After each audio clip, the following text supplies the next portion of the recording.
that we pray before we start today's session. Thank you.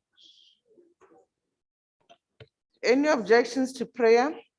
The practice is that it's either a moment of silent prayer or meditation. We need to respect all the diversity of the forum. So kindly guide us, honorable members. Is there any objection to your prayer as we deviate? A moment of silence. Shall we continue as we always do? We'll propose a moment of silent prayer or meditation.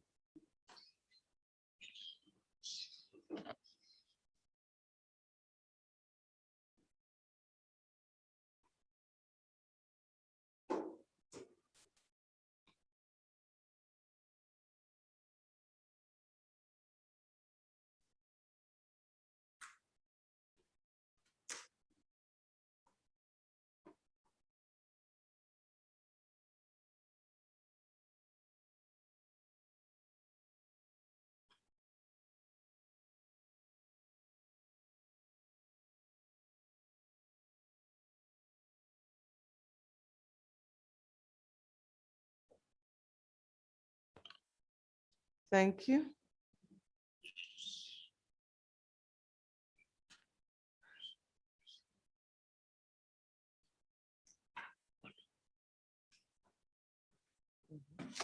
Yeah. Honourable members, we are taking off from where we left yesterday.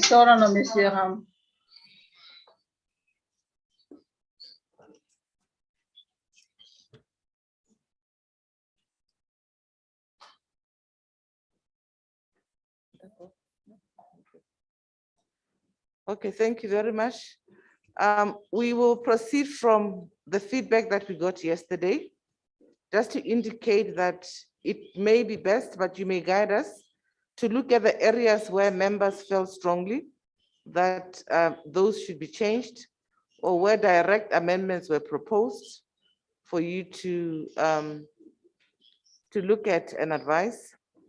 Before we go that route, we had two views on the issue of dealing with the issue of sexual orientation or sexual diversity.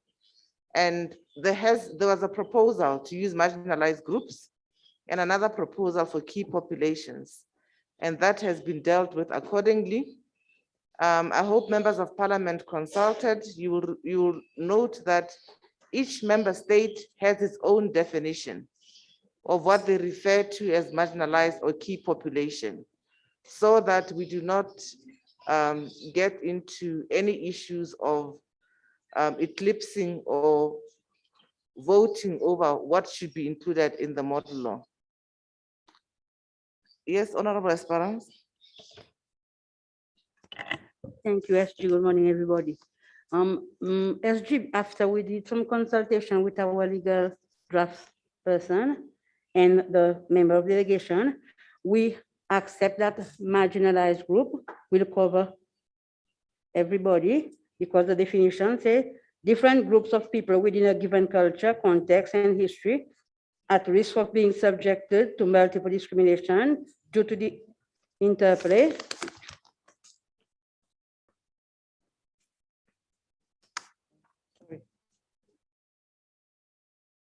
of different personal characteristics on grounds of such as sex, gender, age, ethnicity, religious or belief, health status, disability, sexual orientation, gender identity, education or income, or living in various geographic locations. So it covers everybody under this. So we accept marginalized group. Thank you.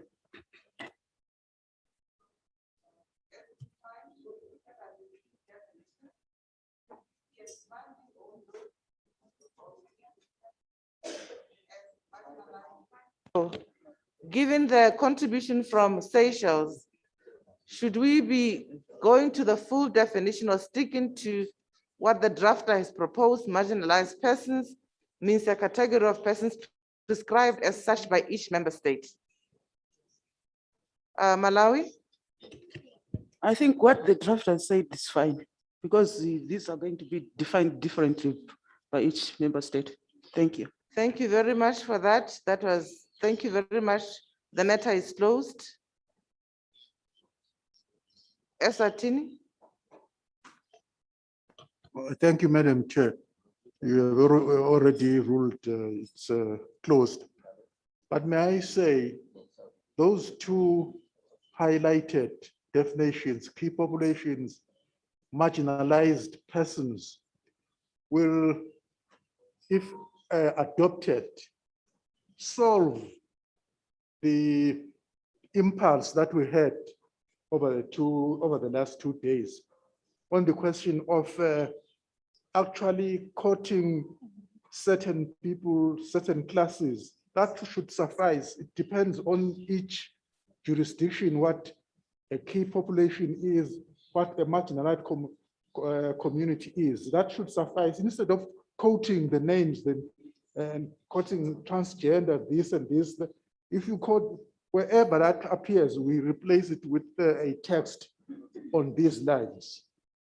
Thank you. That was the cure. Thank you very much. DRC?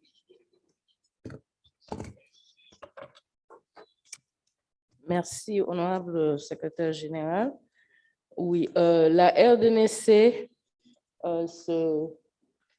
est satisfaite de ce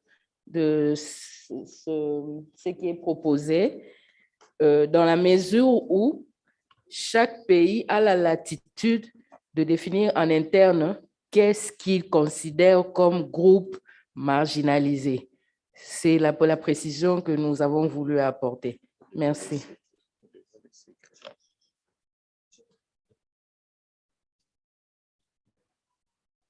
Thank you very much. It then brings us together. Okay. Apologies, Mozambique and then Namibia. Muito obrigado, secretária-geral.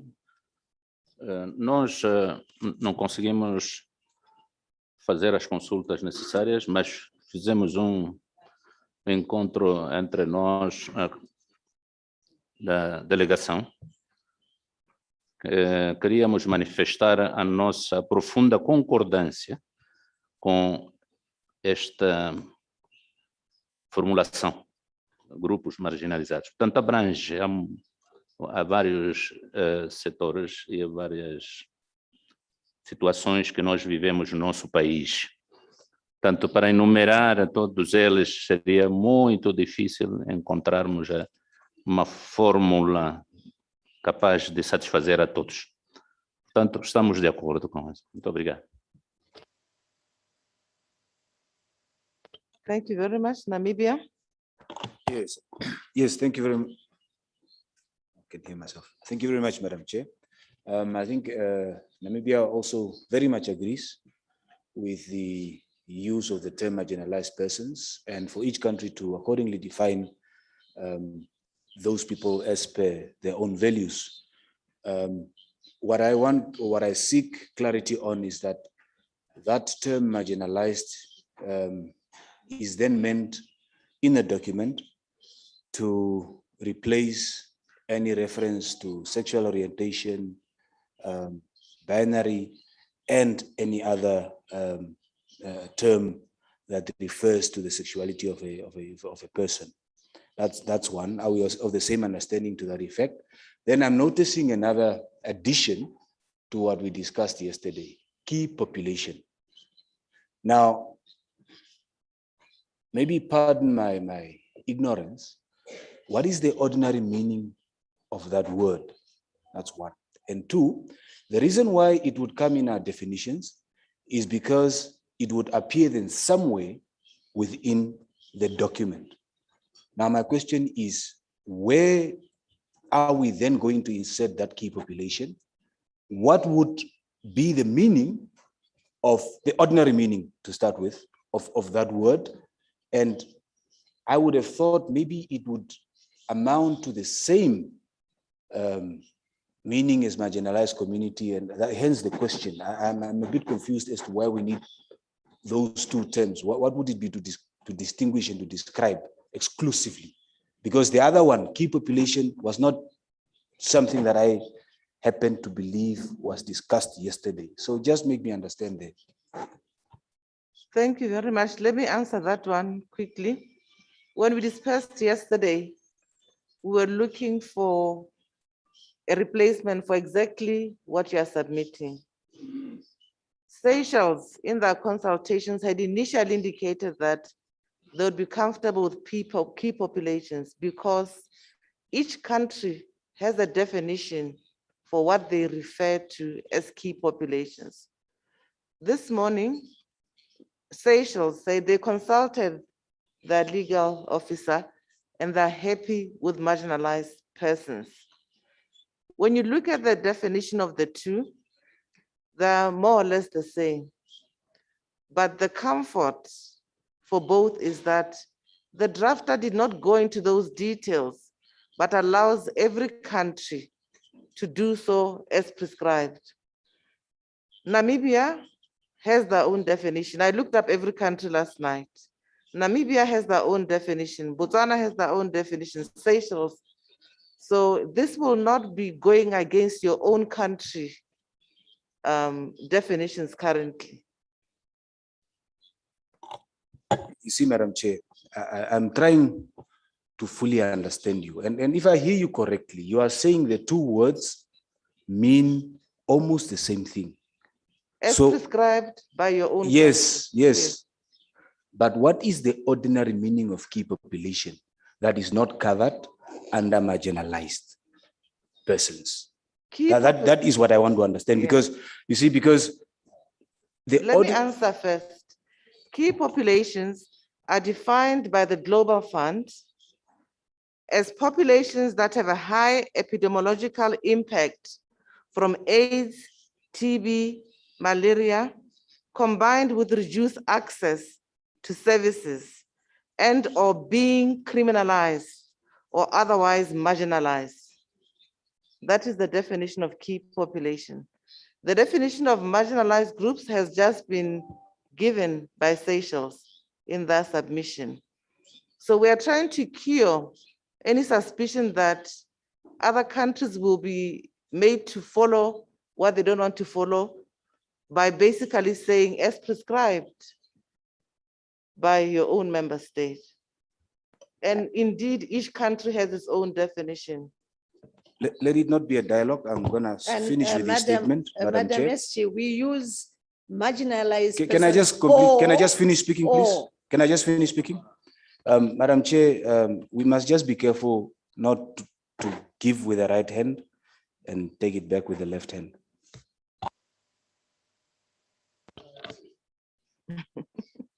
It won't end. Eswatini and then Malawi. I think I understand where the last speaker is coming from. Marginalized and key populations, at least marginalized, we know where we can fit it in the context of what we have been doing all along.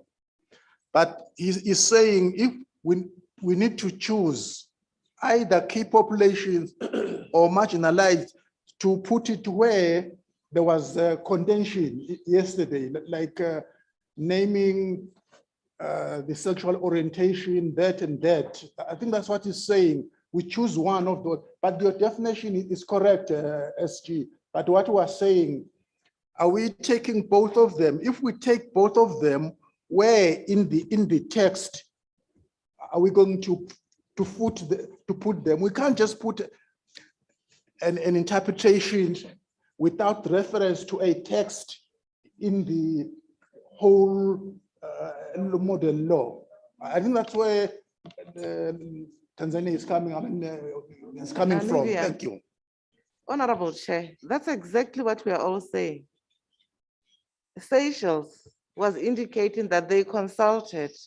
We should follow marginalized as opposed to key populations. That is how we started. The member maybe was not here when we started. That's why the problem is. At this point, Seychelles indicated that let's take marginalized to cure the disparity of yesterday. So that's why I say the matter is closed. So we're opening it up as if there's suspicion, which is quite unfair. No, you came late, Honorable. Yeah, but that was the discussion where we started. That's why the members are saying, we agree, we agree, we agree. So thank you for that. Huh? Honorable members, are we together? Because that is my understanding. Thank you. Let's proceed, Malawi. Thank you very much, Madam SG. I think since we want to proceed, maybe the drafted and remove. Thank you so much. That's what I wanted to say. Okay, that was the issue. That brings closure to accommodating both sides of the coin. So we go to the text that we were looking at yesterday. And when you look at number, was it number 2? Was it 3? Yeah, it was 3. The rights, benefits, protections, interventions, assistance, and services specified in this law shall also apply and be available to victims who are repatriated from one member state to another member state. So basically, we've removed the 3 that was there. We've removed it. Is that acceptable?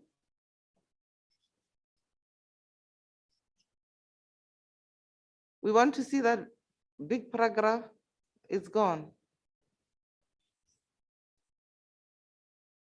Zambia. Thank you, Madam SG. I'm going back to what I said the other day. Was it yesterday? To repatriate means sending somebody back to their own country. Whereas the deportation can apply whichever way. It can be a foreign country to your substantive country. So unless you say that is meant to send back people to their countries of origin, but if it covers other nations, I think deport will be the appropriate word there, because to deport by the English dictionary simply means to expel from a country, typically on grounds of illegal status or having committed a crime. So I see the two to be different. Thank you. May I read the definition? Honorable, this is the definition we're using for purposes of this section. Repatriate, send someone back to their own country. Return one's own country. Send or bring back money, blah, blah, blah. So it's sent back to one's own country. That's the context in which we are using this. If that is the case, then I have no contention, Madam SG. Thank you very much. Any other? May I kindly just look at number 3 and read it out loud for members? Kindly just stop there. Conflict and review of national laws. For the avoidance of doubt, the principles relating to hierarchy of laws, subsidiarity of laws, and outer vice shall apply to all national laws relating to gender-based violence. Where there are conflicts or inconsistencies between customary, religious, and statutory law, the statutory law shall prevail, and the matter shall be resolved with respect to the human rights of the victim and the gender equality standards. There was another, there was submission. Are we, which other areas should we be going to at this point that we'd like to see for ourselves? Most of them, Honorable SG, was to remove the shells to May, some of them, which we have done. Oh, yes, I didn't want to get, I was Yeah. going to get to that one. Because substantively, I wanted to get is the issue of domestication. We've, remember, we were asked to Yes, remove. Yeah, Yeah. so even in that, it was mainly made to shell, which we have done. on our members, there was an issue where we have to replace shall with may.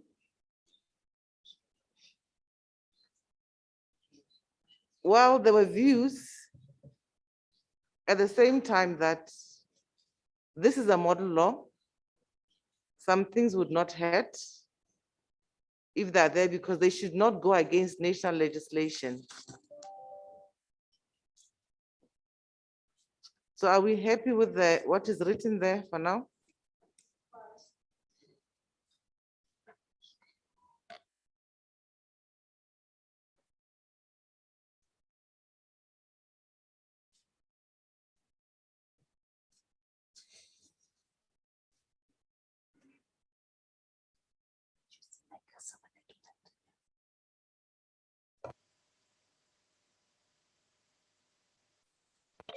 May I have indication?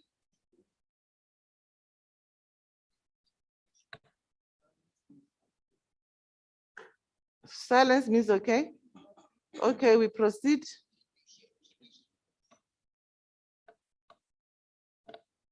Which other areas were to be dealt with?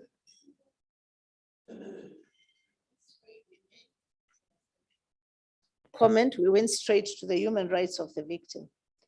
We deleted everything else. No, SG, before we moved down there, there was 2.1.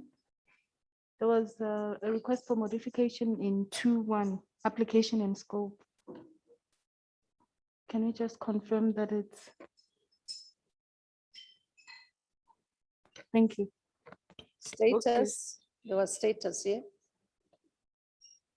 Yes, I'm depending on leaders of delegation to check their submissions if they've been taken care of. It's done. Marital status is there. Yes. Thank you.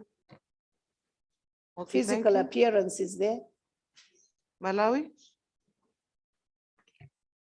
The last part on 2.1, the key populations is coming up. Can we substitute marginalized? It's already marginalized persons is already there. Yeah, the amendments, yeah. Just find key and delete, find key population. Okay, any other?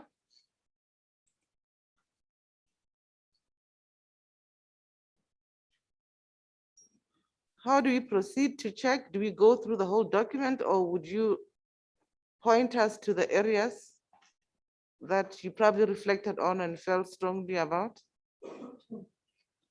Better Honorable to members the have areas got of contention, Hello? better to the areas of contention, Madam Esther.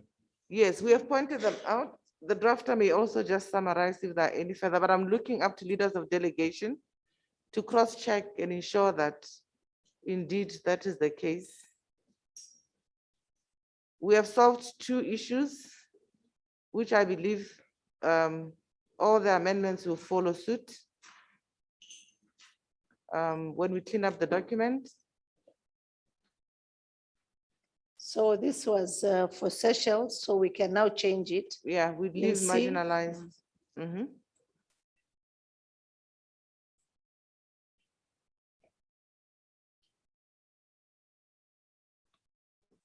Remove key populations.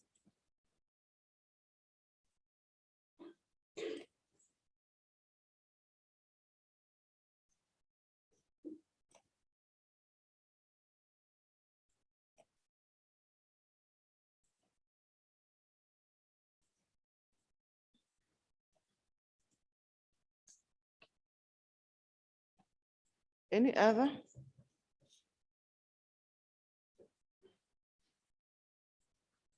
You're not focused.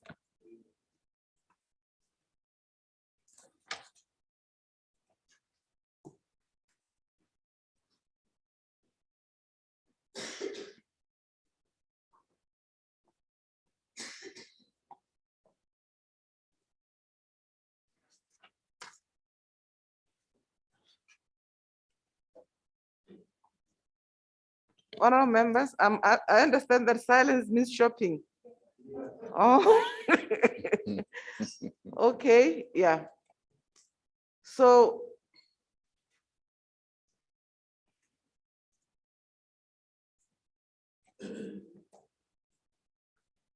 yeah, some of these will be cleaned up later. I'm not sure if You members wanted would. status added there, we added it. Yeah.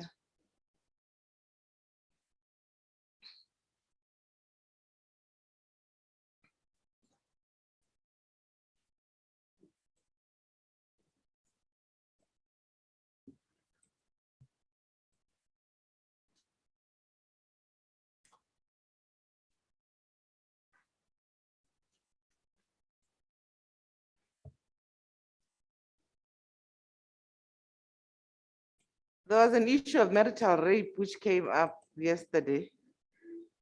I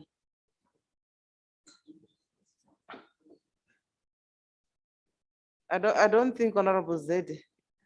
I think that one was just to exemplify. Which one? The marital rape that you raised yesterday. I guess you're sharing information that it doesn't exist in Tanzania, rather than saying we should change it. Okay, thank you. Yes, thank you.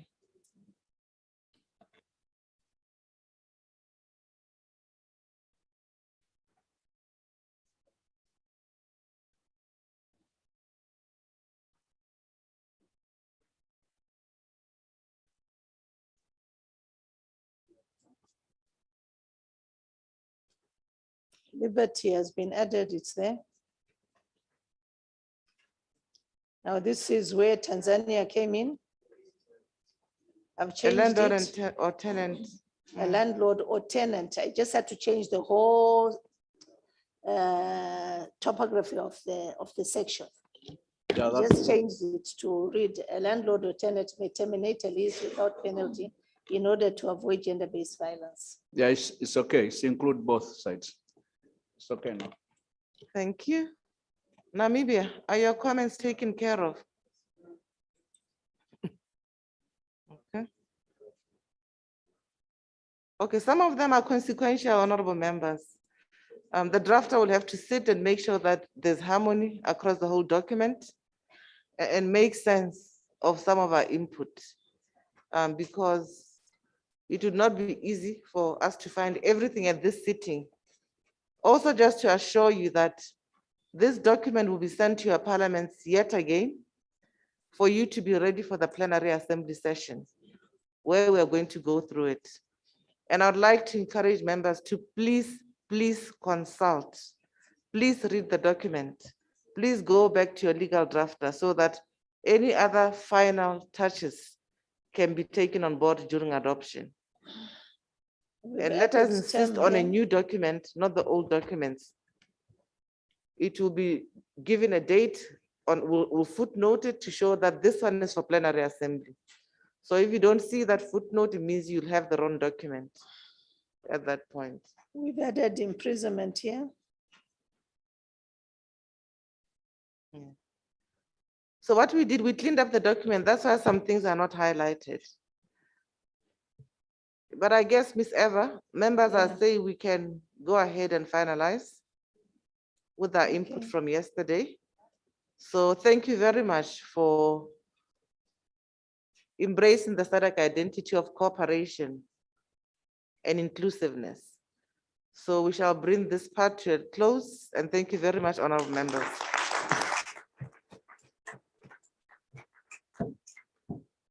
So at this point, I will just say a few words. We will break for tea. We had a hiccup with documents going across. The chairperson from the DRC would have to receive her closing remarks back from the interpreters.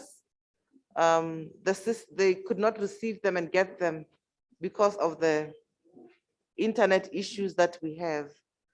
So before I do so, honorable members, before we go to the closing session after tea with the honorable member, are there any other issues that you'd like for us to consider or to elaborate on to prepare members for the plenary assembly session. We thought about giving a presentation on certain things, but then in my considered view, I felt it would appear like a rebuttal.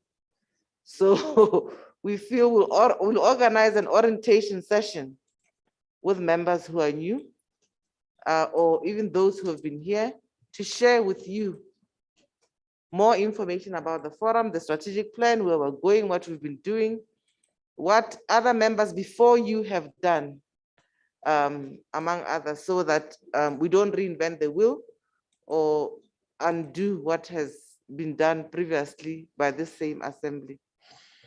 Honorable Member Eswatini. Thank you, Madam Chair. It's all.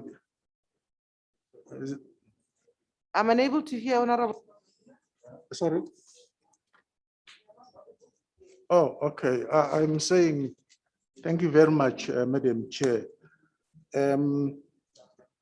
It's a clarification, explanation on item 44 on page 104.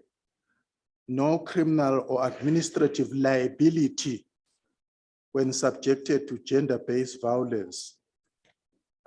What that means in terms of the discretion and liberty of judicial officers. Are we now prescribing what a judge or a presiding officer should do and not do? Some clarification, Madam President, on that, Madam Chair, on that one, please. It doesn't sit very well. Why usurping the powers of the judicial or any competent body hearing a case? Why are we making parameters? Is it acceptable in general in the real world? Thank you, Madam Chair. Honorable Commissioner, let me just refer to the drafter. Yeah, he's an ex-commissioner, so he's coming from where you are going to scam as a legal mind. Yes, I actually want to agree with the commissioner as he put it, because in some jurisdictions like ours, courts frown on, and I'm going to bring in the aspect of maximum possible sentences. Courts frown on that. They do not like parliaments prescribing, because of separation of powers, prescribing for them that this, in this instance, you must do this. They sometimes accept it, but many a times they say you are infringing on our prerogative to sentence. The other aspect that maybe should be looked at is the issue of if a judicial officer or a service provider, which was highlighted by Namibia earlier yesterday, that if they are proven to discriminate and so forth, they must be arraigned. And I think we need to have a statement that is less draconian, if for a lack of a better word, rather than prescribe, because of course there are always conditions.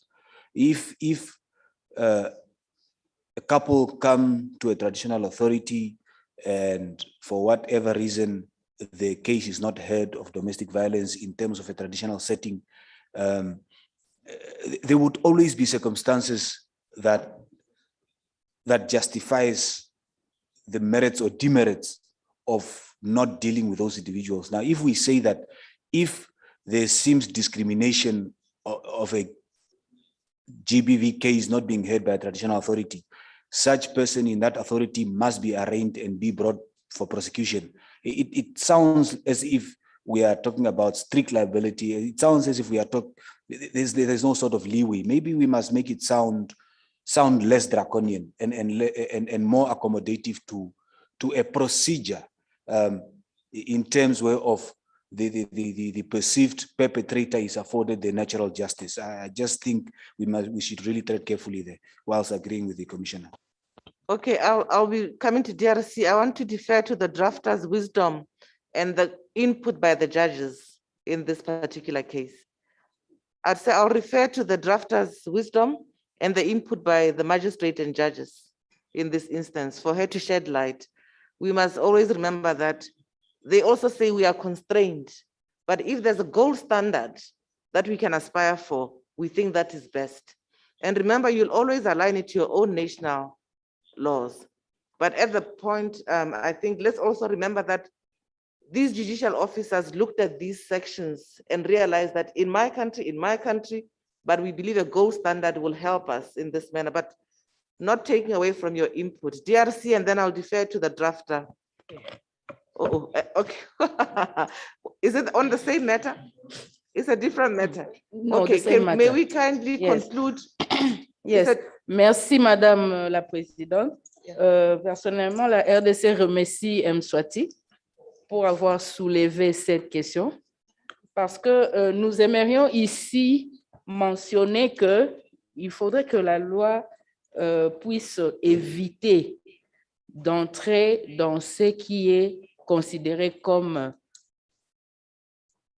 le pouvoir des pays membres, des États membres.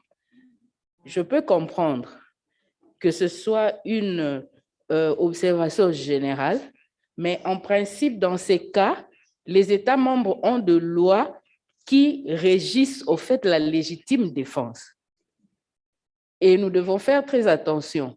Une personne qui commet un crime, que ce soit à la suite d'une agression qu'elle aurait subie, doit répondre devant la loi.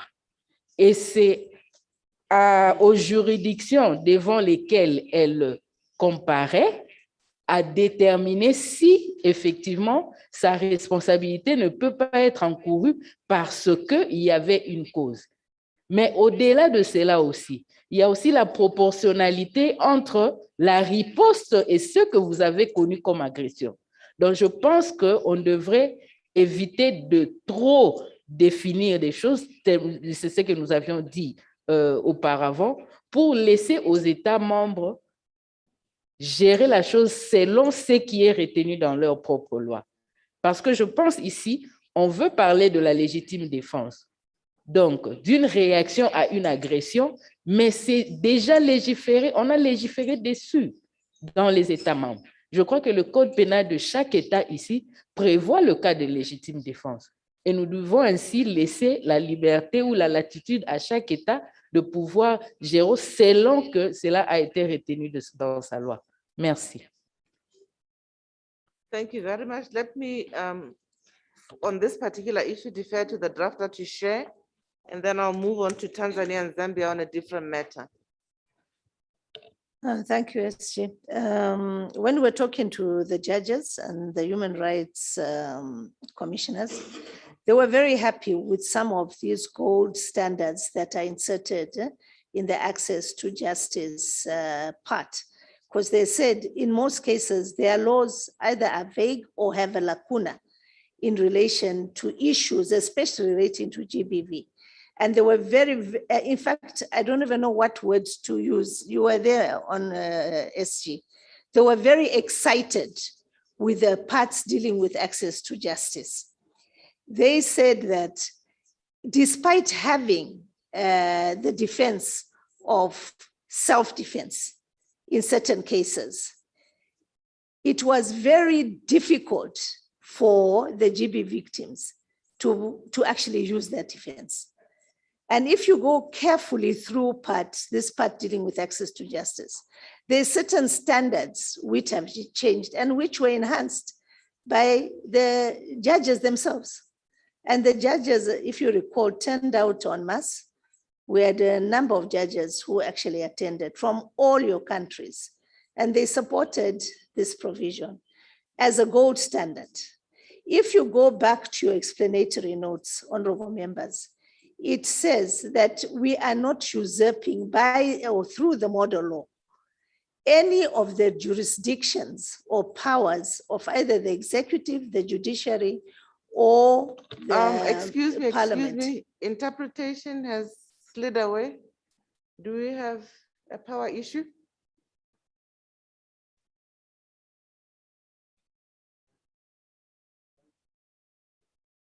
Okay, it's back. Thank you so much, technician. Yeah, so that's what was clearly stated.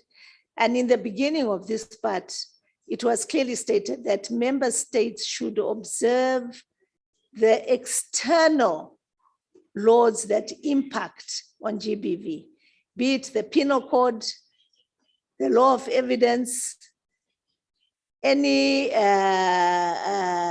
administrative process and procedures that would impact on GBV that are statutorily prescribed. That has been made very clear. What is in here is just a gold standard, which will be developed further in relation to your laws when your drafters will actually be looking at these issues. Because the instruction is very clear to drafters what they're supposed to be doing. So it's not a usurpation of any jurisdiction of any of the three organs. Thank you, Madam Chair. Thank you. Okay, I think honorable members, is it the same issue? Yeah, I'll come back to Tanzania and Zambia because they said it's a different issue. Yeah, Malawi also different issue. So I don't know, honorable members, may we also just take on board the fact that when we consulted these stakeholders, just like the research indicated that there were gaps, because the question that they asked was that if we have all these gender-based violence laws in our countries, why are we not making progress? So they were sharing to say in most of our jurisdiction, there was a magistrate from South Africa who actually sat and went through all the issues around evidence provocation and said, this is where we lose the cases. And said, if you want to look at the gold standard, we must really look at, we know the legal system is very bureaucratic sometimes, but how do we catalyze processes to get there? So in my view, it may not happen now. It may be an issue which is sensitive in your country because of the issue of separation of powers, but where do we want to go? And I think this is what we keep emphasizing. Where do we want to go as a people? Do we want to continue losing cases where access to justice is problematic? Or do we want to push the buttons further? Because we know the law is not a panacea, but we also know that there are traditional ways of looking at doing things, but this is not going to dictate after all. But if evidence tells us, maybe let us look at this area and see where it goes. I think we should be open to such progress at the regional level. Let us not take too much into consideration our country scenarios. It's good advice to say caution, because this is what exists and this is what may result in this area. So shall we, this matter, I see Honorable Maruka is comforted, say it is fine, given the explanation. Honorable Commissioner, you'll deal with it in a minute. Okay, thank you very much. Thank you for closing this one. Now, let me turn to Tanzania. Thank you, SG. Mine is on a certain section which I can't recall, but it talks of looking for funds, or every country to have funds to take care of GBV. But then I'm thinking further, if all governments could have budgets which are gender-based, then it would be more clear than having a fund whereby maybe we don't know the lifetime of the fund and so forth. Slowly, if we convince our governments so that they have gender-based budgets in every ministry, something to deal with gender, then it will help. That's my suggestion. Thank you very much, Honorable. That's a good suggestion, actually. But it doesn't take away from those other issues. Just like we had a dedicated fund for agriculture, a dedicated fund for X, we are saying we find that a lot of people put money in such funds to augment what member states are currently doing. Or maybe we look at that section and see if we can also add something there. Yeah, my problem is sustainability of the fund.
Okay, I think let's just note it.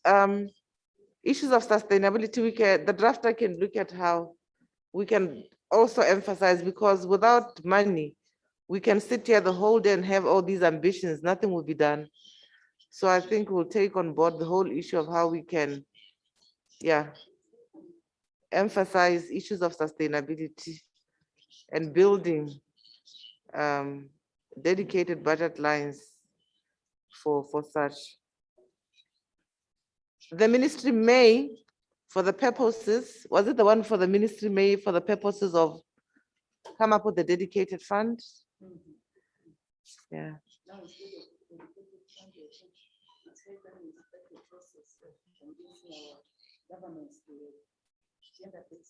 Okay.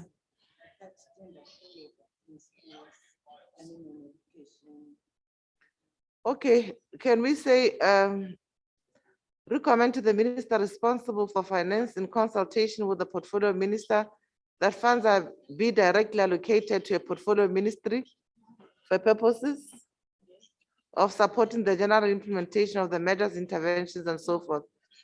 So we should.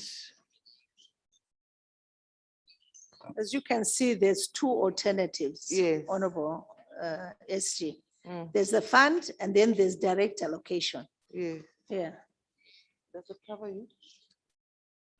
I think that the honorable member wants to see an approach where we mainstream gender-based budgeting as a principle across. It's implied, but I guess as a principle, or you'll see how to edit, honorable drafter.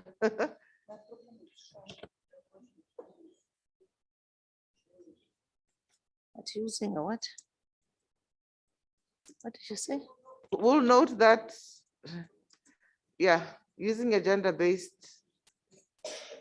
Okay, is that on the same issue, Botswana? Well, general issue, Madam, we'd generally agreed to close this matter, Yeah. the document. I see that we are crawling back. Yes. And when you have a room full of politicians, it's very easy to have a whole day debate on whether we should have a comma at some place or remove the comma.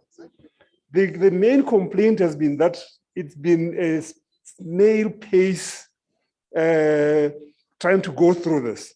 Now that the big issues are out of the way, let's make progress. Let's consider it closed. Let's not do the small pieces of, hey, by the way, I'm not saying they're not important, but for the sake of productivity, let's make today better than the last 2 days. That's my plea. I believe the honorable member is talking to another honorable members. In this case, I'm under siege this side. I think, honorable members, there's a proposal put on the table by Botswana. Is the matter closed or should we open for discussion?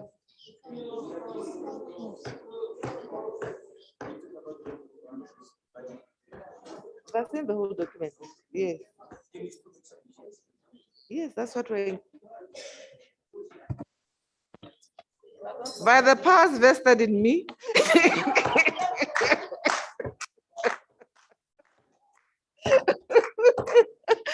Okay, honorable members, please go and make consultations, give us feedback. We'll consider your input.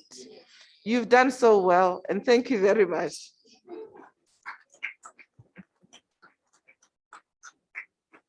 So at this point, honorable members, just allow me before our close, is it on anything? On any other business? Okay, Malawi. Thank you, Madam SG.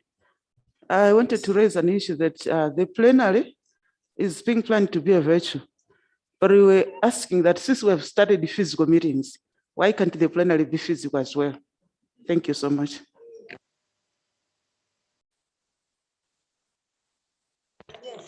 Honorable members, dear colleagues, the decisions has already been taken. The plenary is on the plenary. Honorable members, letters were written by circulation to your honorable clerks and honorable speakers, informing them that contrary to earlier decision that the plenary will be physical, it would not be possible because the host country is unable to meet all the related compliance issues for COVID-19. Therefore, all countries unanimously agreed that we proceed and that the plenary will be virtual. At this point, the matter is not to be revisited because it is beyond our mandate at this point. Also, maybe let me just explain that for SADC PF to have plenary assembly meetings, it is at the behest of the country that is hosting. We have a schedule which has already been proposed. The next country to host will be Malawi, and then it is South Africa.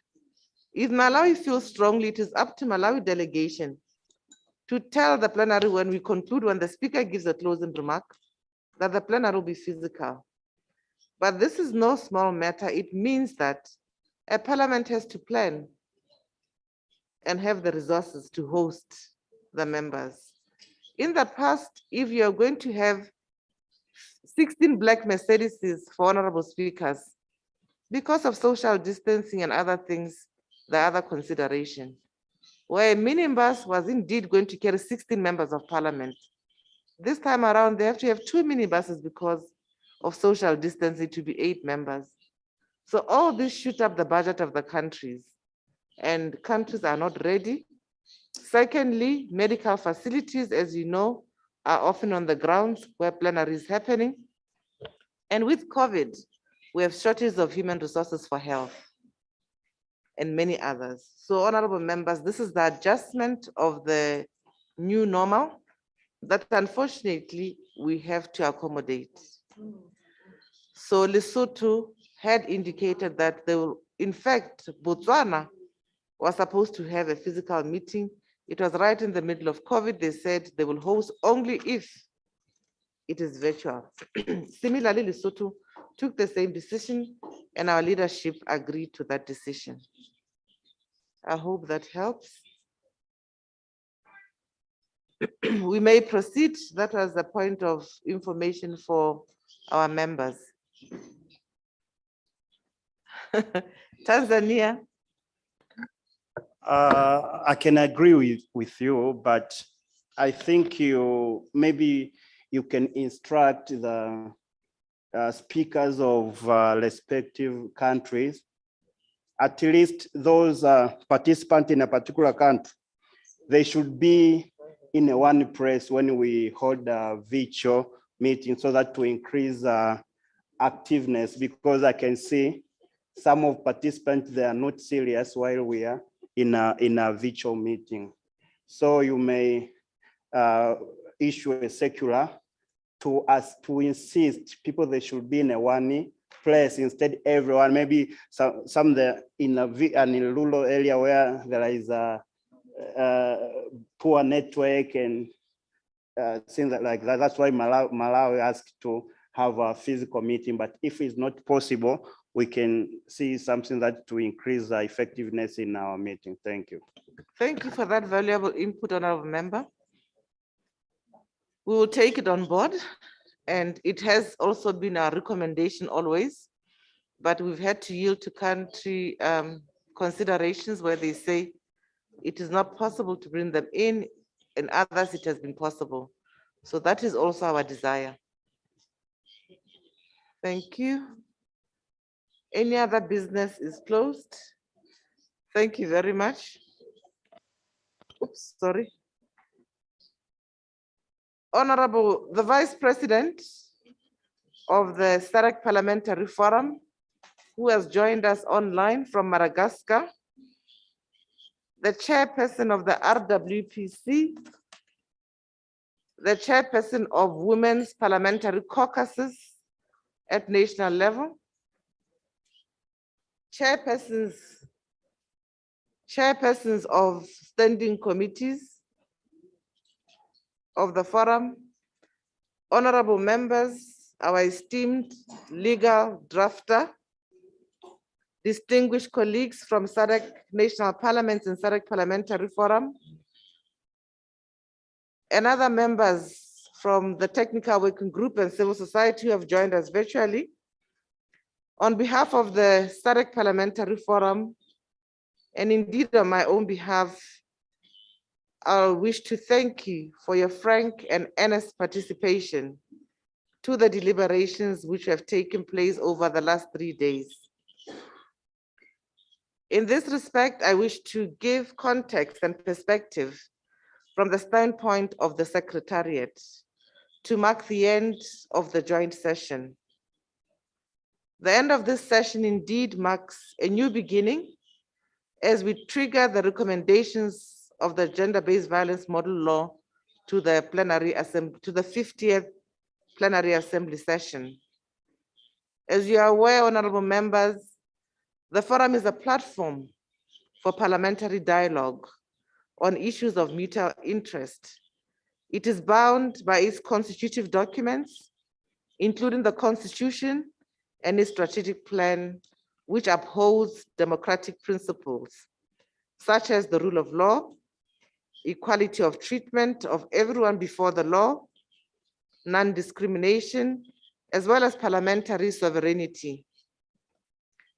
As we move forward, it is thus the role of the Secretariat and other forum organs to infuse democratic principles and core values of the SADC Parliamentary Forum into its initiatives. I wish to reiterate, honorable members and participants, that the Secretariat will always be at your service to guide deliberations and assist with information on the core values and guiding principles of the organization, with respect for human rights and non-discrimination being well-known tenets of the SADC Parliamentary Forum. In addition, the Secretariat is bound to observe the principles of equality of states, which is innate to every international organization, by treating each member parliament or member states equally and allowing voices to be equitably heard. Honorable members, from the SADC model law on GBV, we had the opportunity to sample several core values of the organization, which permeate the text of the gender-based violence model law. And thereupon, the model law will be approved by the 50th Plenary Assembly in days to come, to be precise, on the 10th, 11th, and 12th of December. At this juncture, I wish to emphasize that the forum is the only SADC organ which includes members of parliament, both the government and opposition, in the standing committees and the plenary assembly. Diverging views are thus not only expected, but most welcome, as being expressions of the sacrosanct notion of parliamentary democracy. As for all model laws and minimum standards that have been developed under the auspices of the SADC Parliamentary Forum, divergent views are resolved through consensus, with common understanding that the SADC stands for an overarching regional interest, which will necessarily have some differences with each and every domestic policy currently in place. At the SADC Parliamentary Forum level, we agree to disagree. And ultimately, it is the common belief that it is the region which has to advance as a group. It is from this standpoint that since last year, the Plenary Assembly of the SADC Parliamentary Forum has developed an oath of adherence to the forum to promote the belief in the SADC identity and in core values and guiding principles which transcend national identities. In other words, the forum motivates all members of parliament sitting in the plenary assembly to consider the interests of each and every member state. After all, the SADC Parliamentary Forum is a means to achieve regional parliamentary integration, and regionalism is always a matter of consensus, compromise, and adaptation, bearing in mind the need to respect sovereignty of each and every member state as we move forward. While we take note that certain amendments have been made to the model law, I wish to give reassurances that the model law is a guiding instrument and not a mandatory benchmark. Hence, the use of the word shall in a guiding instrument will not make provisions mandatory in any way. Indeed, I wish to emphasize to this August joint session that the adoption of the SADC model law on gender-based violence will not preclude further discussions and adaptations at domestication stage. The model law is designed to persuade and not dictate. It is indeed due to this important domestication step that the forum has set up dedicated structures in the form of the Regional Parliamentary Model Law Oversight Committee and the Committee of Clerks and Secretaries General to oversee information and evidence gathering. It is also why, during the extensive consultations conducted, agreements in principle have been made with partners to develop advocacy content in the form of manuals, videos, among others, to assist members of parliament to facilitate the domestication process and spearhead positive gender-based violence legislation in line with the national context prevailing in each member state. Therefore, I'd like to thank honorable members for participating and collaborating with the Secretariat very positively during this joint session. The forum as a regional organization is mindful that gender-based violence will not end overnight or in a single day. However, it is at this stage a useful addition to the legal armada which exists at regional level, and it constitutes a step in the right direction for gender-based violence complainants across the SADC region.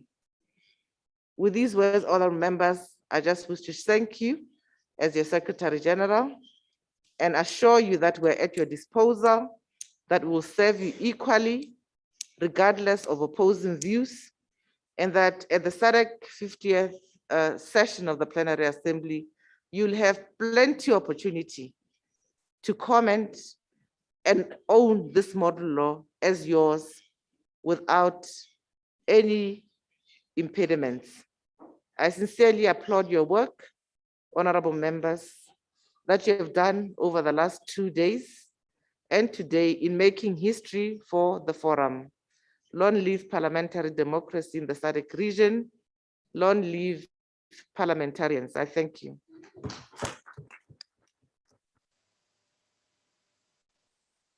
We will now break for tea, and when we come back, the movers of the model law, the women of SADC member parliaments led by our honorable chairperson, and the vice chairperson of the RWPC will close this session.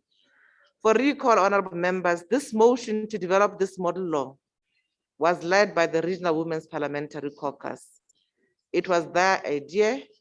We were just facilitating as the secretariat. Even during the consultations, they were involved, and therefore we are happy to have served you. Let us hear from the Regional Women's Parliamentary Caucus after tea as we close and go for our shopping for the day. Thank you.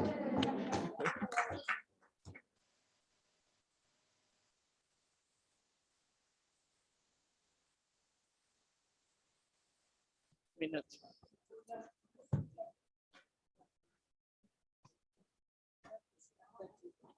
Senhora secretária-geral, quantos minutos? It's time. Time. Honorable members, may we please come back at 11? May we please come back at 11? They keep getting. I asked, nobody told me.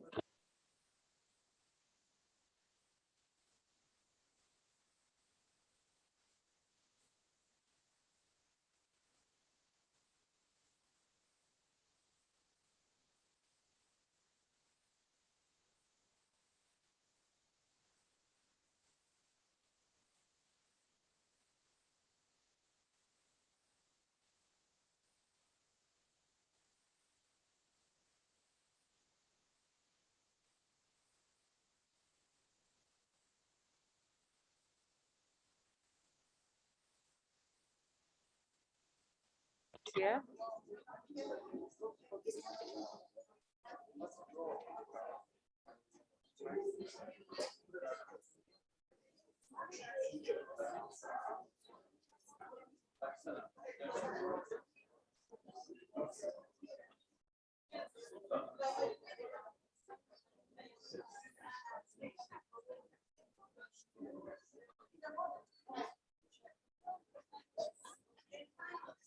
Can I have one when I'm looking at this side?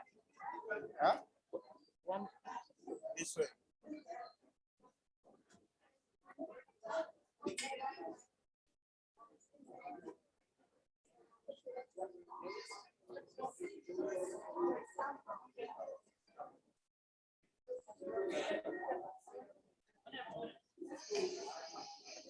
Can I? Oh, you want? Please.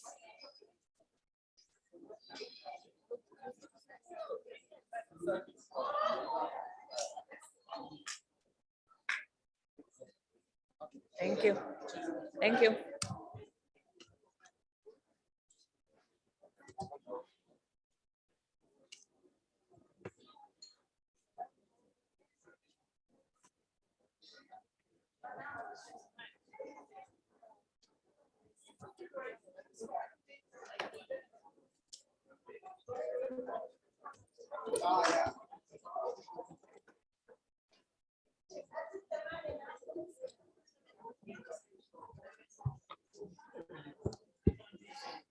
Yes.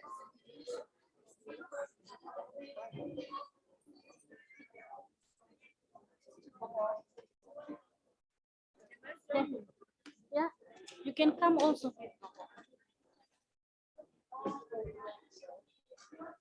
She's coming. She's coming.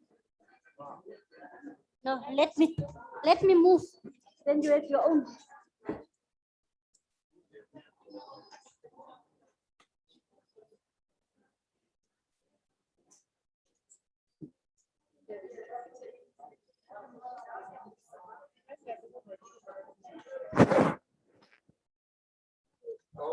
Yes.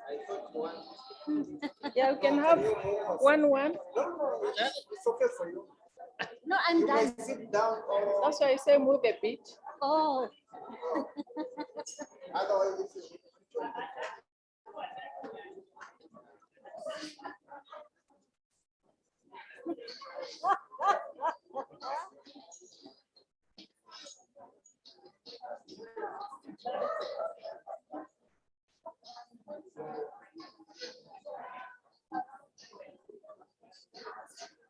And the people smile. A bit of smile. Now speak there also. And I'm speaking to the mic. Yes.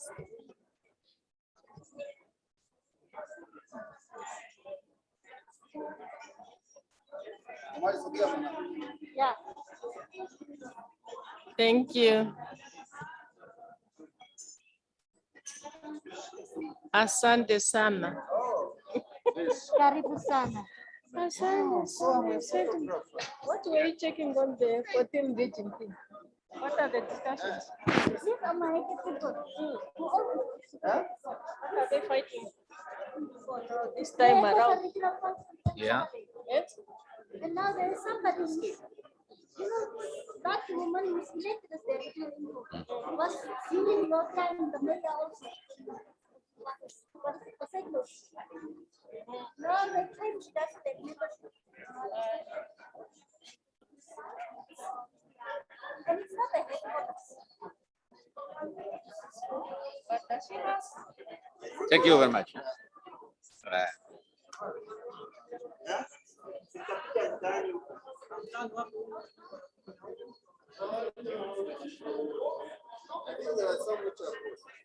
No choice.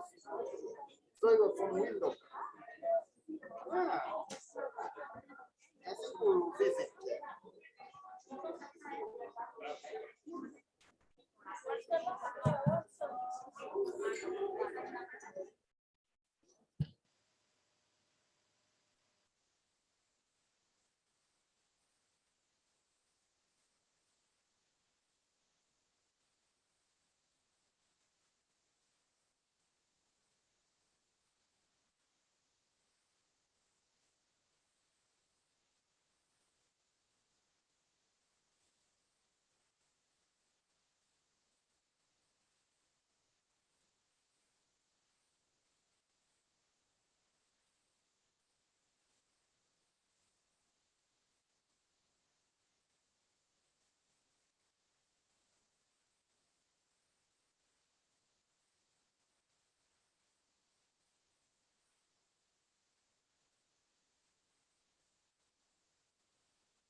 Mahindra Singh.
change un petit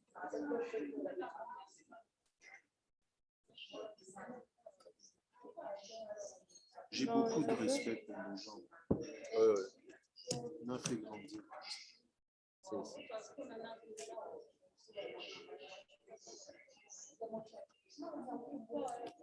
Donc, c'était ça, la dame a vu Naël. Comme elle était infirmière, elle a pu avoir du travail dans l'hôpital Moab américain à l'époque. Hein. Inga Shaba. Inga Shaba. Elle a fait quelques temps là-bas et après, bon, ça n'a pas marché. Le programme en gros,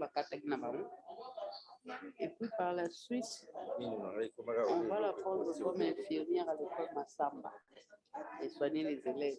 Pas de problème. C'est là qu'elle a Vous étiez à Kinshasa? Oui, oui. On n'est pas à Kinshasa, à Lemba.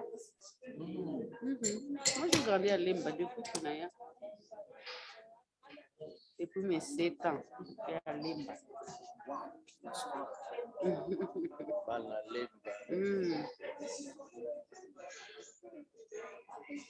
Et tu revois ton père? Non, pas à l'hôpital. En fait, il est venu à la maison d'abord, et puis après à l'hôpital. Tu n'es pas énervé à ce moment? Non. Non, on avait déjà compris. En fait, malheur est ça parce que lui n'est jamais revenu. Lui, il avait la possibilité de venir. Mais comme des naïfs, ils arrivent dans donc, en fait, il est ce qu'il est. Au moins, hein, sa femme nous expliquait ce qu'était leur vie. On comprenait que, bon, c'était un revers, c'est trop dire, mais il était vraiment dans son monde de pensée et tout ça. Il fallait quelqu'un pour le réveiller, mais parce qu'il trouvait le fond.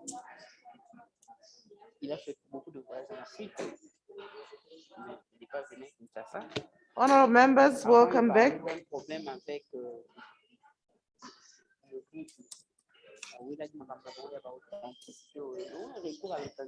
c'était un concept de mon père. Bon, au fond.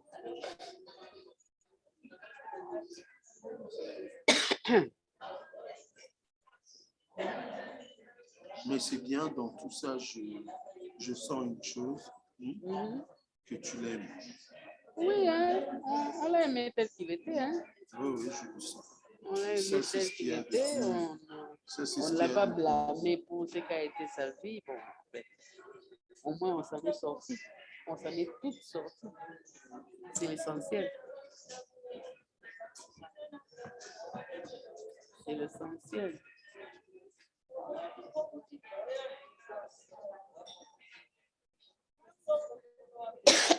C'est pourquoi on se disait que bon, c'est finalement maman qui a fait un grand travail. Hein. Pour aider beaucoup de femmes dans sa position là, peut-être. Résultat, avec mon boulot. Et puis à maîtriser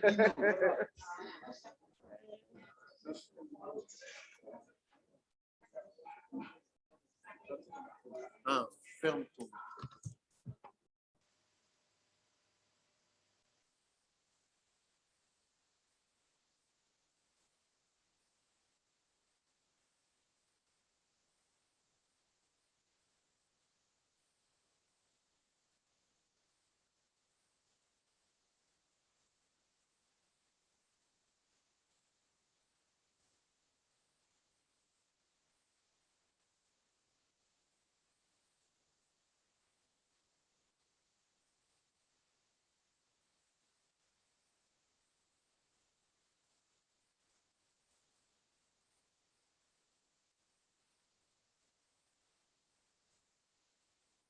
Honorable members, thank you very much. Welcome from T.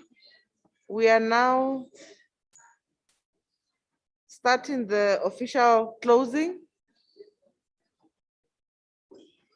There's a sound coming from somewhere, I'm not sure. Is it next door? Oh, it's within. Okay, honorable members, we have now come to the end. And just a few announcements. The secretariat will be distributing flags a flag of the SADC Parliamentary Forum. It will be given to leaders of delegation or whoever they find fit to give to. May we please deliver the flags to the office. This is the second time we are distributing. The first time around somehow, these flags did not arrive. And we find that during plenary assemblies, where we expect to see the flags, the flag of the forum along the flag of the country, as we meet, the flag of the forum is missing. In some instances, we find that the flag of the executive is the one that is hoisted as opposed to the flag of the SADC Parliamentary Forum. So we plead with members that please let us kindly deliver this flag so that our identity is not compromised. At this point, I'd like to hand over to the chairperson of the Regional Women's Parliamentary Caucus, Honorable Anne-Marie Mbilambangu from the Democratic Republic of Congo. Members who may not be aware, we have an organ called the Regional Women's Parliamentary Caucus. It is not a standing committee. It is an organ made out of all female members of parliament who are nominated to the SADC Parliamentary Forum.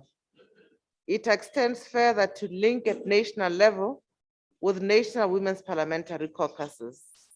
So you'll find that in most delegations to the SADC Parliamentary Forum, the chairperson of the National Women's Caucus is a member or is a member of that delegation from that member parliament. We are very proud of this organ because we believe that women's voices should be elevated, that women being few in parliaments must be facilitated to champion issues that will impact on their livelihoods at an individual level, and also the livelihoods of the communities that they represent. We are therefore very proud at this juncture that this motion was brought to the SADC Parliamentary Forum by the Regional Women's Parliamentary Caucus. And it is only fitting that at the end of this validation session, they are given the respect to close the session on behalf of the joint session as we celebrate this milestone. Honorable Anne-Marie, kindly take the floor. Thank you very much.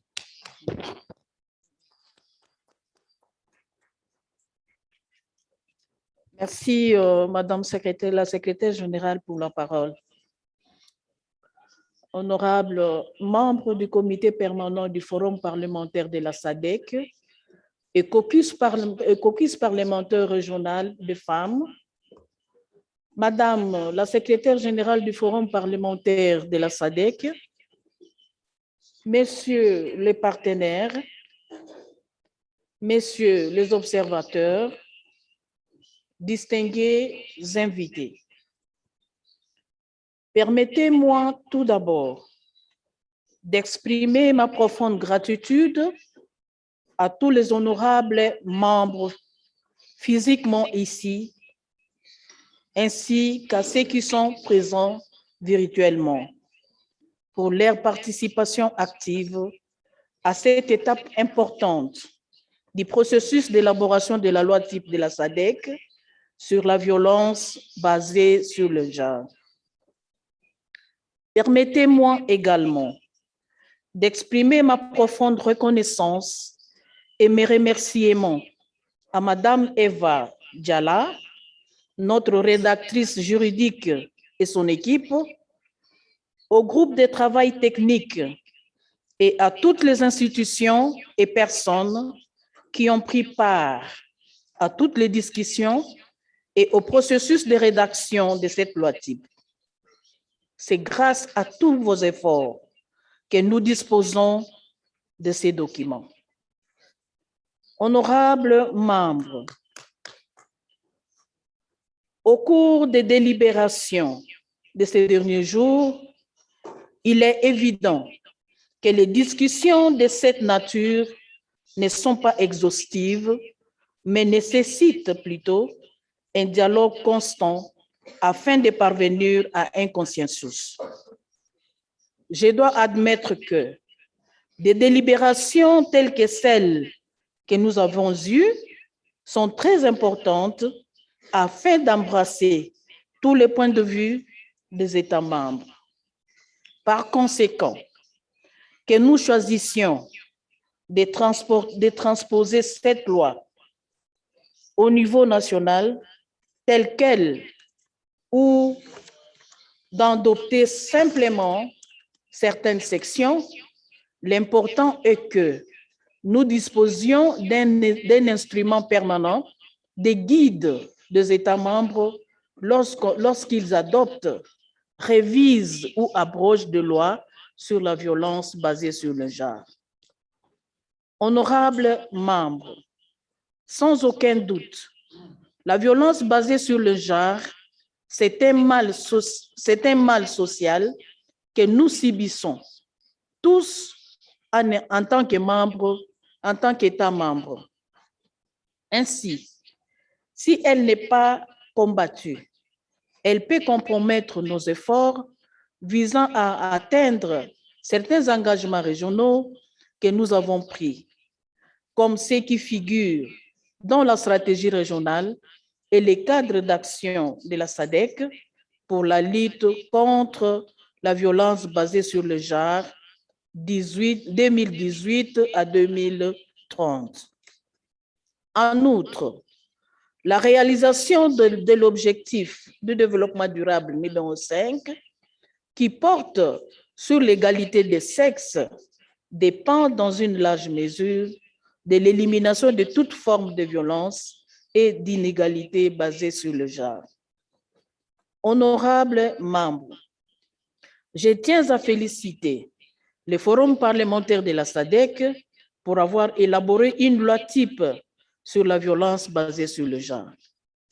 Cela permettra d'harmoniser au niveau régional les législations nationales relatives à celle-ci et aux questions connexes.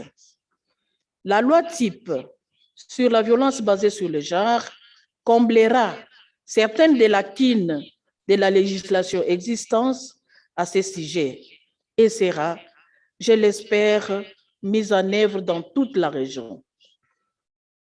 En se référant à une norme en or, les parlementaires respectifs de la SADC seront à mesure de répondre plus efficacement aux impératifs législatifs de la lutte contre la violence basée sur le genre. De cette manière, la loi type sur la violence fondée sur le genre facilitera les initiatives de réforme législative et en particulier la transposition en droit national des instruments juridiques internationaux et continentaux auxquels ils sont déjà engagés. Honorables membres, distingués invités, mesdames et messieurs, en conclusion, je souhaite exprimer ma plus profonde gratitude à la secrétaire générale et à son équipe pour les services d'orientation et de soutien rendus à cette réunion de la session conjointe. Je souhaite tout particulièrement remercier la rédactrice juridique, Madame Eva Djala, pour les conseils législatifs et les services de la rédaction qu'elle a fournis de manière professionnelle et impartiale. J'ai dit et je vous remercie.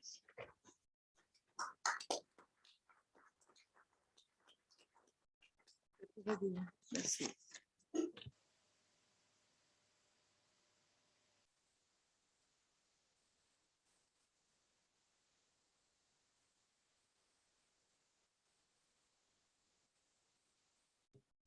Ceci étant, je déclare clos la session conjointe que nous avions eue pendant 3 jours. Je vous remercie.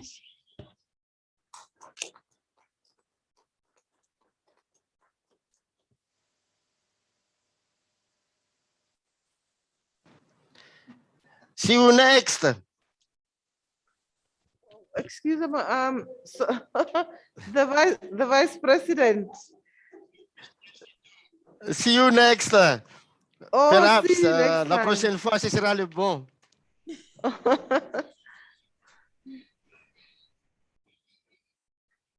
Thank you very much.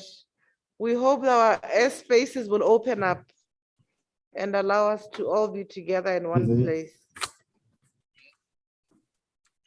Madagascar could not come because of flight restrictions. So we are hoping that all our airspaces will open up post-COVID for us to all be able to travel where possible. Yeah, it was a pleasure to be with you about this for international forum of SADC, and I think that in the future, I think that we can do a good thing together. Thank you very much. Talk to Lara Chiliv of Madagascar. Thank you very much. Are there any members from on the virtual session? Okay, it was just Madagascar. The chairperson of Gay Wide is there, or am I not seeing properly? Yes. Speak good, Okay. huh? Okay, IT kindly terminate. The meeting has been adjourned.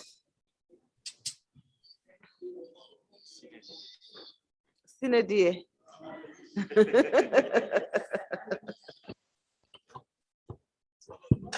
Sorry, just a housekeeping announcement, please. Those members who have not yet done their test, COVID test, please make sure that you do your test today. And you'll be required to pay, those of you who are See you next, sponsored by your Lesotho. In parliaments Lesotho. will be required to pay for the COVID test. Thank you. 11, then 12 December.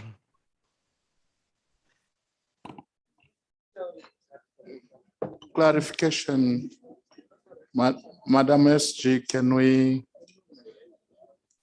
question? Members, it is. Yes, Honorable. Madam SG, just clarification. We had our COVID tests about a week ago. Should we still undergo another test when?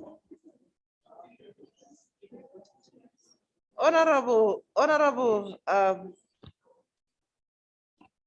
it depends what the laws of Zambia require. We must also look at the host country laws. Would they let you on the flight if you have not tested? So our understanding is that these tests, strictly speaking, should be valid for 72 hours. Any contrary information can only be sought from your country or the flight that you'll be boarding to be safe. We cannot, it differs. I've come to understand that some countries are fine with 8 days, some countries are fine with 3 days, but to be safe, I think it's almost 72 hours that we should be able to look at.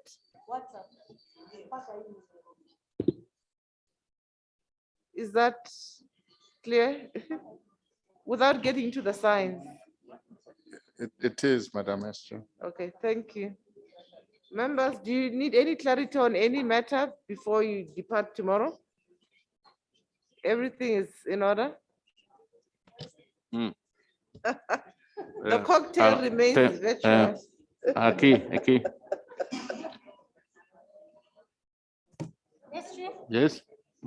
Okay, Mozambique. Queríamos pedir esclarecimentos sobre o almoço, se vamos ter almoço. Obrigado. Yes, you will be served lunch. Lunch starts at 12 noon up to 14 hours, up to 2 o'clock.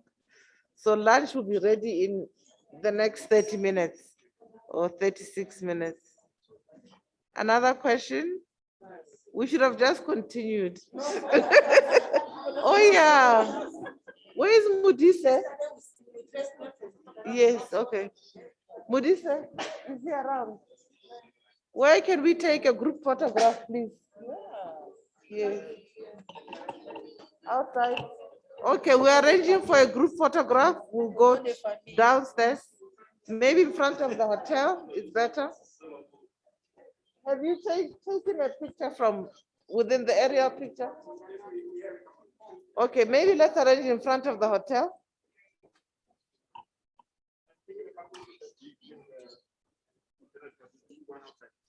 Yeah, let's do, the other members are requesting that we do a picture in front of the hotel for everyone.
Honourable members, maybe we should just give updates from our countries in terms of what is happening or what we'd like to share, just so that we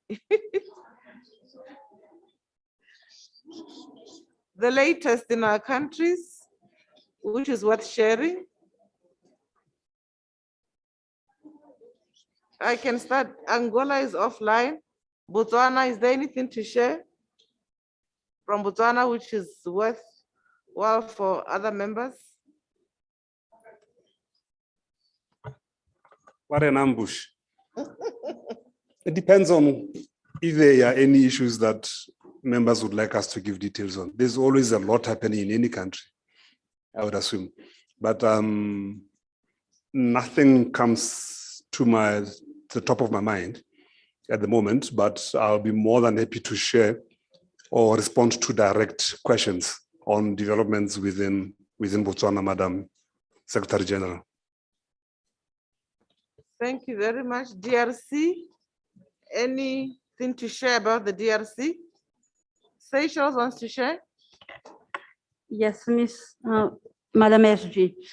I just wanted to share that Seychelles, we have a new model law for sexual offenses that is being drafted, and it hasn't come to the National Assembly yet, but there are consultative meetings that will be done to get point of views of the public at large before it is brought to the Assembly for ratification.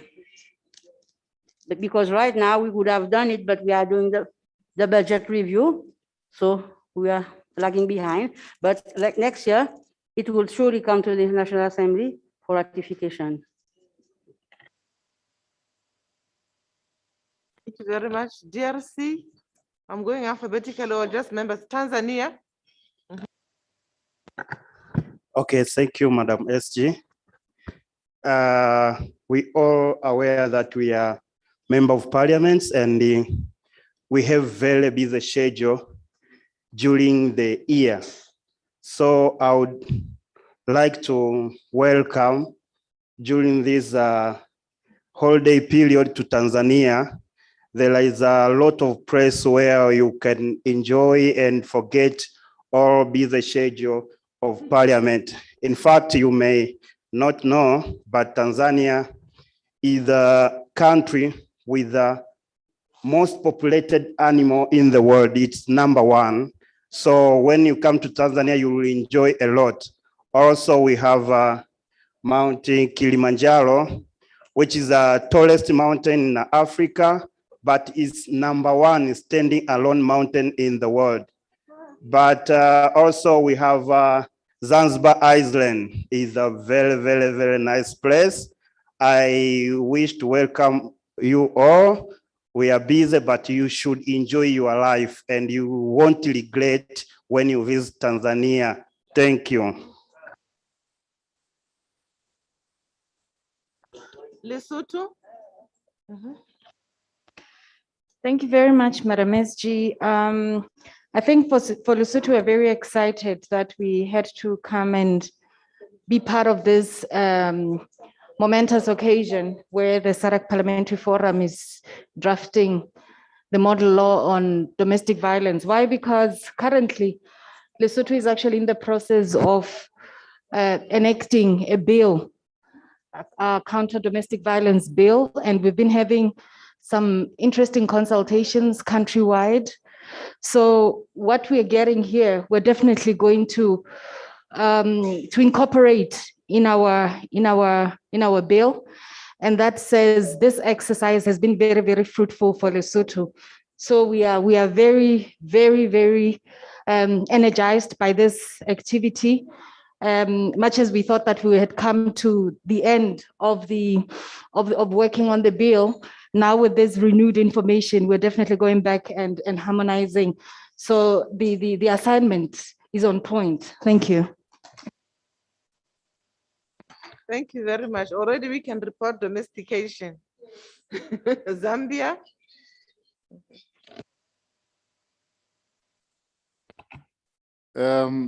Madam Chair Lady, just a complaint against Tanzania. They are always going ahead of me. Whatever I want to say, they are saying it before I do. But let me add something that they didn't do for us. We have very nice food in Zambia, nice bream, and we have a vegetable that, Madam SG, you know, chibwabwa. Very nice delicacy. And we have very nice beaches in Samfya. We have the Victoria Falls. We have lovely game parks in the name of Mfuwe. There's a Lower Zambezi. It's an amazing place to be. So you are all invited. When I become a millionaire, I'll invite all of you on my ticket. Thank you. Thank you. Malawi. Thank you, Madam Chair.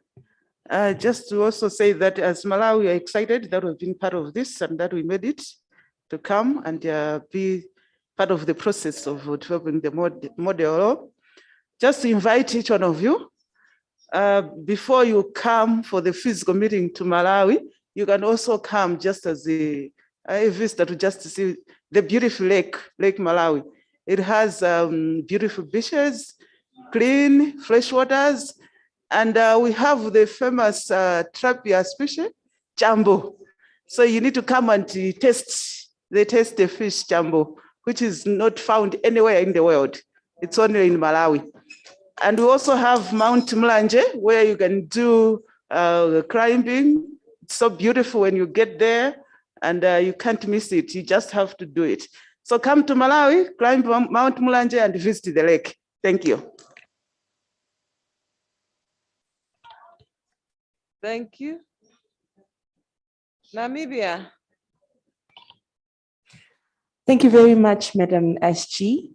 Before I go into it, I would also like to introduce Namibia. Namibia has the highest dunes in the world. We also are the only country in the world where the Namib Desert and the ocean meet. So that is a beautiful sight in terms of scenery to see, where the ocean and the desert meet. Our people are friendly. We have excellent beef. We are one of the top countries that have excellent beef in the world. But to look into what incentives we have been pushing for, Parliament has introduced the Gender-Based Violence Amendment Act. And then we have also introduced in Parliament the Rape Amendment Act. In the Rape Amendment Act, we look into strengthening the laws, such as if the minimum years were 5 years, we are pushing to extend it to 10 years. And we also look into having a new definition of what rape is, without having to push in evidence of rape. Sometimes there would be the lack of evidence in terms of semen, for example. So some of those issues, we are trying to push it aside. And the issue of redefining what consent means. On gender-based violence, we are redefining the term of domestic relationships out of marriage, but it's quite progressive in our act, where it explicitly also defines that it doesn't necessarily have to be confined to family. It could be people who are just in a relationship but are not married, and we extended some of those terms. And now we are also busy with countrywide consultations within the Gender-Based Violence and Rape Act, and then working with civil societies to see how we can strengthen our fight to combat them. Thank you. Thank you very much. No advice from other countries? Mozambique. Muito obrigado, senhora secretária-geral. Nós queríamos partilhar alguma informação. Neste momento, em Moçambique, está a decorrer a 4ª sessão ordinária da Assembleia da República, desta 9ª legislatura. Portanto, como sabem, realizamos eleições em 2019. Então, a agenda fundamental é de apreciação e aprovação de instrumentos muito importantes para a governação, que é o Orçamento Geral do Estado e o Plano Econômico e Social para 2022. Mas também partilhar que no nosso país temos boas coisas, temos belíssimas praias, temos em muitas partes do nosso país boas praias, temos para o nosso consumo, né? Temos o camarão, a lagosta, mas sobretudo também produzimos muita castanha. Portanto, quando vierem lá um dia para uma reunião presencial, nós vamos poder servi-los estas iguarias.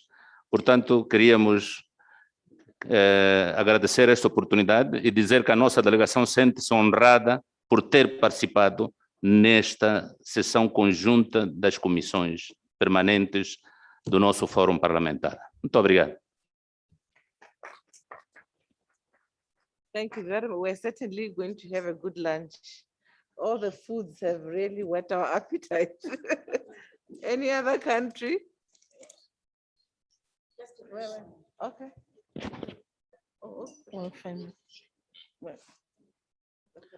Merci beaucoup, c'est la RDC. Au niveau de la RDC, les questions du genre de violence sont vraiment prises à bras le corps. Le gouvernement avait mis en place une justice équitable pour juger les différentes catégories de membres qui s'adonnent aux violences sexuelles. Même au niveau de l'armée, on a institué un organe qui juge en fait les militaires, par exemple, qui se permettent de commettre les cas de violence sexuelle. Que ce soit les enfants, il y a une commission qui a été installée par rapport à ça. Et puis, au niveau de notre pays, il y a une forte sensibilisation, même dans les villages, pour qu'on prenne en compte cette question de violence faite aux femmes. Donc, nous sommes en train de nous battre pour que pour qu'on atteigne en fait l'objectif des zéro violence dans notre pays. Merci beaucoup.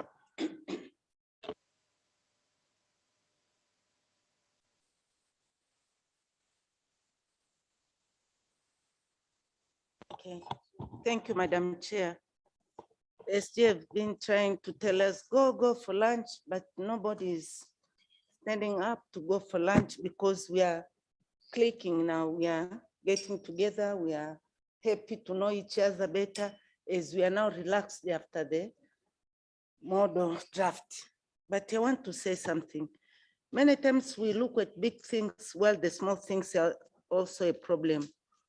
I'll give a very small example, but something which is yet to be taken care of.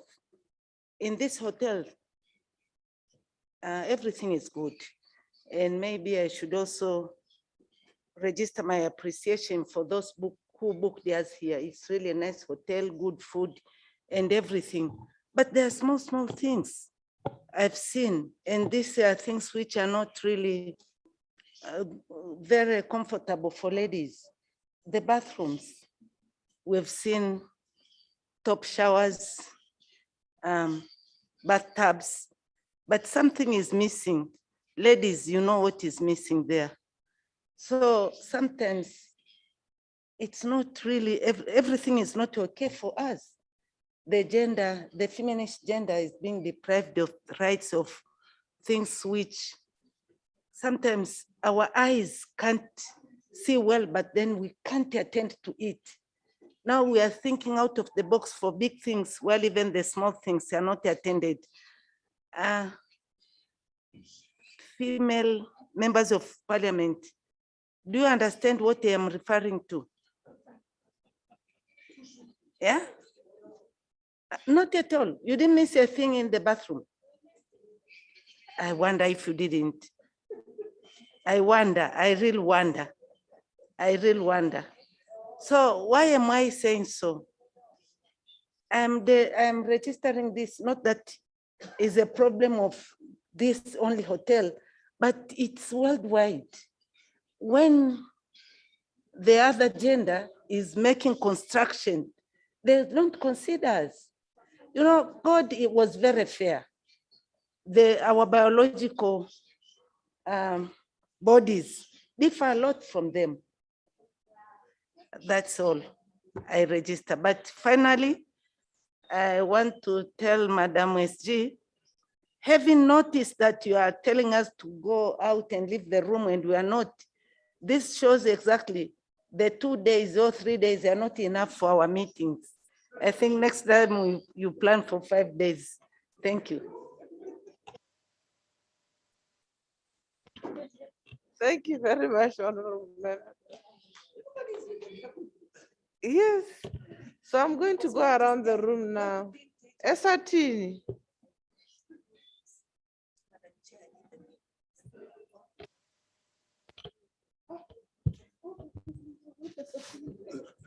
Thanks. Same comments, same sentiments expressed by Botswana. We are ready for anything. But Eswatini is a preferred destination. Never mind anything you read in the so-called social media. It's non-existent. It is a figment of somebody or a group of people's imagination. Thank you. Honorable Commissioner, you are going to invite questions. Now, what is the figment?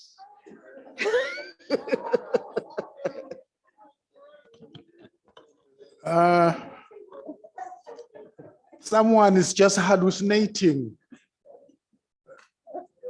imagining things that are not there, creating anything that comes into his mind. It's a figment. He's just thinking aloud and saying things which are not real.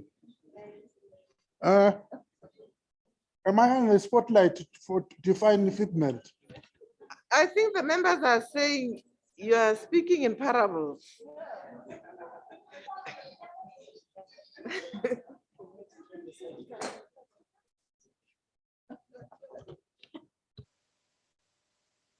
Okay, whatever it is an imagination.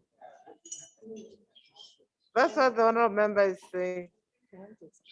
Okay, South Africa.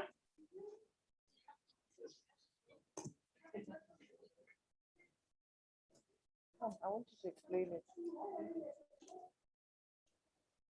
Okay, before South Africa, when they gather, we want to be able to explain the SADC flag, the SADC flag to you. Not all of you may be familiar. So I'm going to invite, they want me to do it, but they'll do it. Please come and speak to it. We must in front. Do we have a roving mic? But you can use that desk to speak to it. Do we know who the president of SADC is? We don't know. Who holds the presidency of the SADC? Now I'm going to be giving out gold and diamonds. Seriously, honorable members, who's the president of SADC?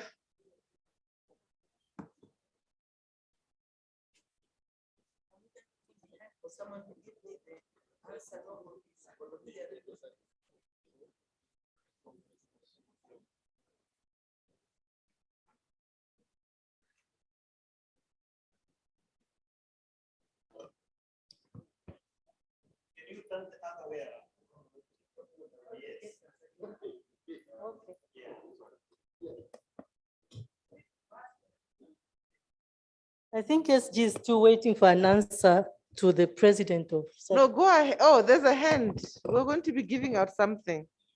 It's Honorable Mboso. Yes, it is, but kindly give us the full name. Thank you very much. Christopher, Honorable Christopher Mboso. Yes. Of which country I'm being asked? Let them answer, don't give them. Which country? Which country is the president from? Is it DRC? Yes, it is. So I'm going to invite DRC to just give us a brief about the president after the flag. We have to know the vice president of SADC, do we know? Exactly, from Madagascar. We'll also give you a brief around that. And we'll share the members of the executive committee for you to appreciate. Just as a start, we thought we would not have time for this, but yes. Okay, the flag now. Thank you, honorable members. Just a brief background. The design of this flag it was a result of a competition that we conducted in Namibia. It was designed by a Zimbabwean resident, a Zimbabwean who was resident in Namibia at that time. As you can see, we tried to incorporate almost all the colors, at least one color from each of the flags in Southern Africa.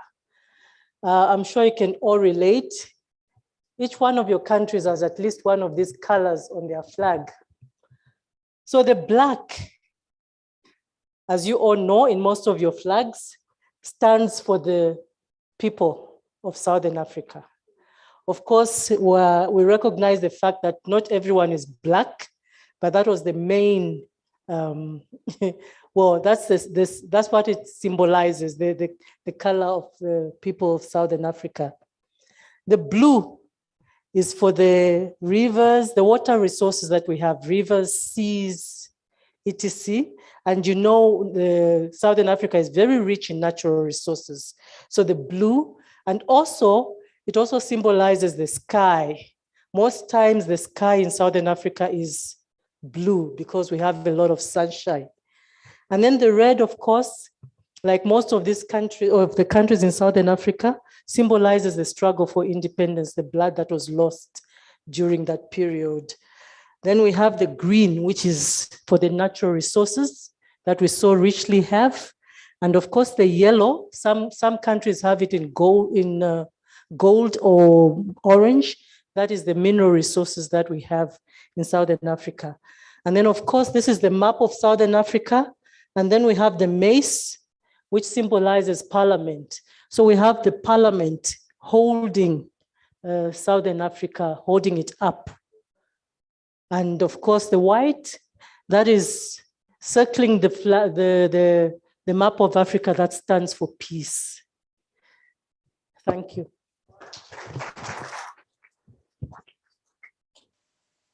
Thank you very much, Mrs. Mungandi. Any comments, honorable members? That is your flag. Let's hoist it with pride. It's a nice one. That's the comment I'm getting. So thank you very much. The question is, are the flags enough for us to take home? I believe we are given 2 per country. Is that correct? One from the office of the clerk, the other one for the office of the honorable speaker. Yes, we are taking home. We are taking home. Yes. So we should not see a mistake around the flags.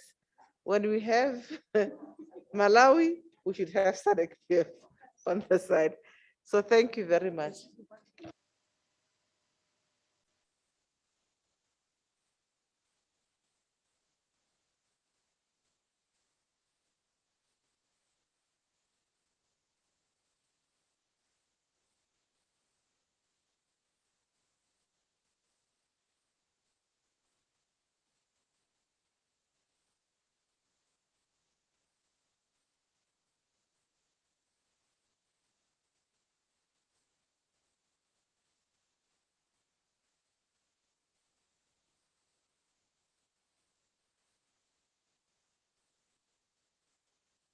So honorable members, the SADC Parliamentary Forum, the highest policy-making organ of the SADC Parliamentary Forum is called the Plenary Assembly.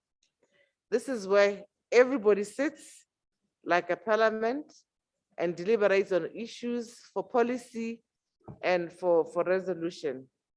We also have the Executive Committee, which is the board of the SADC Parliamentary Forum, which is tasked with management of day-to-day operations of the forum and accounts to the Plenary Assembly on the management of the SADC Parliamentary Forum. As indicated, the president of the SADC Parliamentary Forum is elected and retires after 2 years. We have currently the Honorable President, Speaker Christophe Mboso Nkodia Pwanga, who is the president of the SADC Parliamentary Forum, the Honorable Speaker of the Democratic Republic of Congo. The position of president can only be held by an honorable speaker. Then we also have the position of the vice president of the forum. This position can be held by any member of parliament. And it is open as such. The current vice president of the SADC Parliamentary Forum is from Madagascar, is Honorable, the long name, let me read it all. Is from Madagascar, is Honorable Dr. Fierovana Lovanirina Celestin. He is the vice president of Madagascar. We also have members of the executive committee. The executive committee at any one point is made out of half presiding officers, half ordinary members of parliament. So currently the honorable speakers, let me just say the following countries. Angola is represented by an honorable speaker of the parliament, who is Honorable Da Piedad, is Honorable Speaker Fernando Dapiadade Dias dos Santos. He is the Honorable Speaker in the Executive Committee. Botswana is represented by Honorable Paulson Majaga. He was here on the first day. He commented and then he had to leave. We also have from the DRC representation of Honorable Anne-Marie Bilambangu, by virtue as an ex officio, by virtue of being the chairperson of the Regional Women's Parliamentary Caucus. It's very important for me to mention that this representation in the Executive Committee was meant to channel issues of concern from the organ of the Regional Women's Parliamentary Caucus. If that seat it is not used efficiently to do so, then it will not be efficacious. So women of the SADC Parliamentary Forum, I must add here, for a long time, the women's movement at the SADC PF has been on the decline. And this is not what we'd like to see. Would like to revive this movement by women so that we are able to hear the issues that concern women at the SADC Parliamentary Forum. We are mindful of the fact that elections happened in between, that then COVID happened and many others, but I've been lamenting to committee clerks to say, this is the first time where I've not had a demand from the women caucus. In the past, the women, the house will fall down, the roof will fall down. If a year, 2-3 months passes without a women's meeting, without issues of advocacy being tabled. But honorable members, yes, because of COVID, but we are too quiet. The women's movement is actually under siege. We have to revive ourselves, and this is why I'm raising this issue. We also have Honorable Speaker from Eswatini, Petros Mavimbela, who's sitting in the Executive Committee. We have Honorable Tsepan Sita Mosena from Lesotho. She's a member of the Executive Committee. We also have the Right Honorable Speaker Catherine Hara from Malawi, who's sitting in the Executive Committee. We have from Mozambique, Honorable Jeronimina Agostino. She is currently in Venezuela, representing the forum for an election observation mission.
Ronald, can you hear me?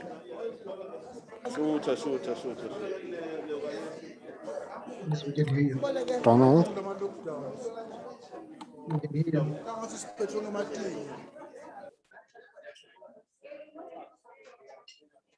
Yebo. Can you hear me? Angiyibuyisele kusihlalo. Mane flag. Yes. Ukhona. Siyakhokha sonke. Naam. Ufika sikhokha sonke. Echa, isikhokhe sonke.